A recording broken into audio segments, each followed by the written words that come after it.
Hello everybody and welcome to another zine review. I'm your host Orange Zeppelin, and today this is actually a pretty exciting zine review because this is the first video I've done with my new phone, and I'm experimenting with the new camera, so that'll be fun to see how it's going to turn out. I really hope the video quality is even better than on my previous phone, considering how expensive the phone was. I would hope it has really good video quality, but let's find out. We're gonna take a look at Ephemera number 12, and I found out about this zine through one of the Facebook zine groups I'm in through a call for submissions.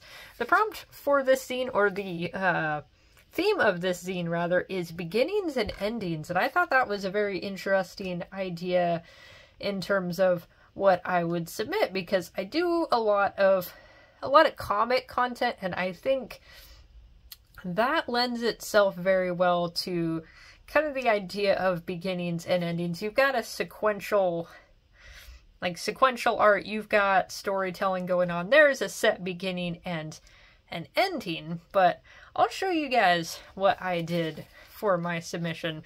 But let's take a look at the whole zine. Also, let's take a look at the creator's Etsy shop also, and I am going to include all of her links in my description so you can check her out. I always want to support other zine creators. And one of the things that is very cool about this zine is I'm pretty sure she typewrote the whole thing, and I think that is very cool. I'd find typewriting very intimidating. I don't even know.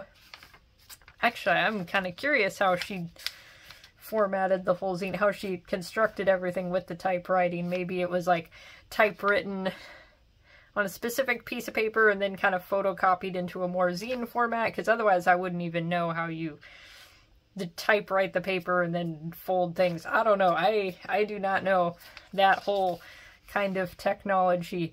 Also, I think that would be intimidating just because there's no backspace on a typewriter. You gotta be real confident in your typing skills, and I'm not. I'm definitely not, so I respect it immensely. So here is my comic, and what I was kind of thinking with the idea of beginnings and endings, I kind of wanted to blur the line of what was the beginning and what was the ending and have a constant cycle of something. I'm one of those people where I don't necessarily like definite endings, if that makes sense. That's actually something that has always made me anxious in life, is when something is definitely coming to an end. It's like leaving high school, leaving college, you've got this like, all right, the comfort of what you knew is done, and some indeterminate thing is in the future. And I don't like that because I don't like change and I'm neurotic. So I like this idea that there's not always a definite beginning and ending. Things phase into other things, and sometimes it's a constant cycle, and that's what I went for here. I did very simple comic construction, and I wanted to show something where there is a constant cycle. I picked sunflowers in particular, because I really like sunflowers. They're very pretty, and I actually need to plant some sunflowers in my yard. It's coming to that time. We need to bring forth a beginning. So I've got my sequence of what looks like a standard comic sequence, and then I kind of snuck in a little arrow going back to the start. And there's kind of a question, what is our definite beginning and definite ending here? I presented that as the beginning of this cycle, but it could even be that, and you could even consider that the end, and in some ways you could even consider that the end, as it is the finished product of this cycle. So I wanted it to be kind of up to interpretation.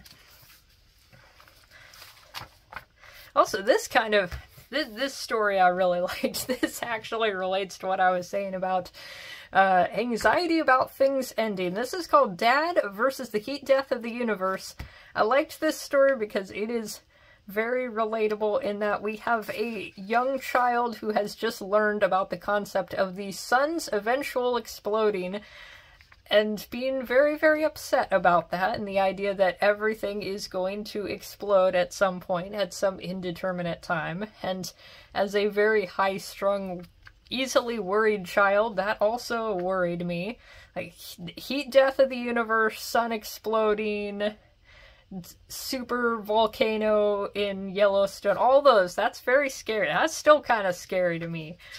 And so it's all very relatable here. This idea of our eventual heat death, only to have the dad in the situation basically say, no, don't worry about it, you're fine, which that's kind of the true thing. We don't need to worry about that right now. Giant meteors, maybe giant meteors, but not right now.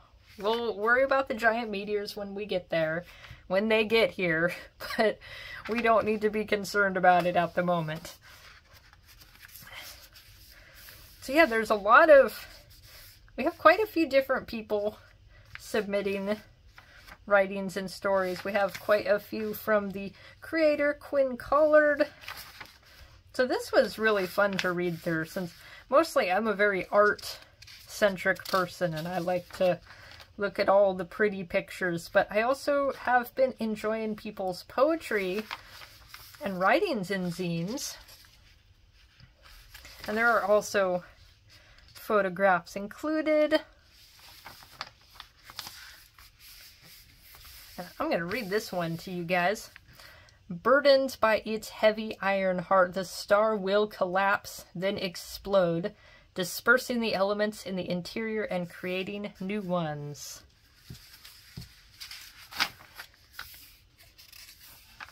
So yeah, this is very enjoyable to look through. And what I was gonna say about people's writing and poetry is you do get an image in your mind.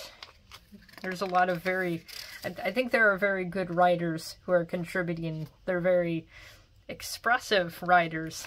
And so you get a very good visual image of what they're going for. Or maybe a very good visual image that is just your own interpretations, because poetry is always up to interpretation.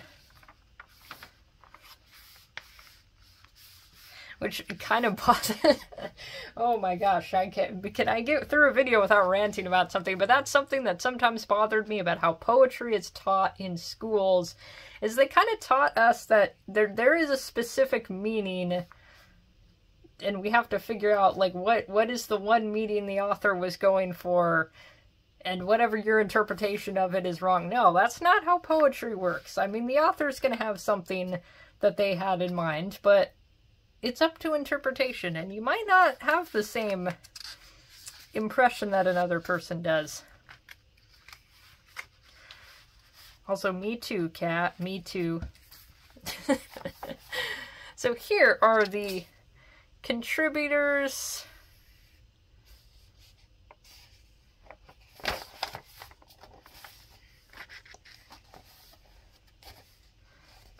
And I'm right there. Been using that pseudonym for so long, I don't even remember what it means. That is definitely true. Also, I'm going to give you guys a good look at the information for this zine and for this creator and the typewriter she used also. And I will include all of these links in the description.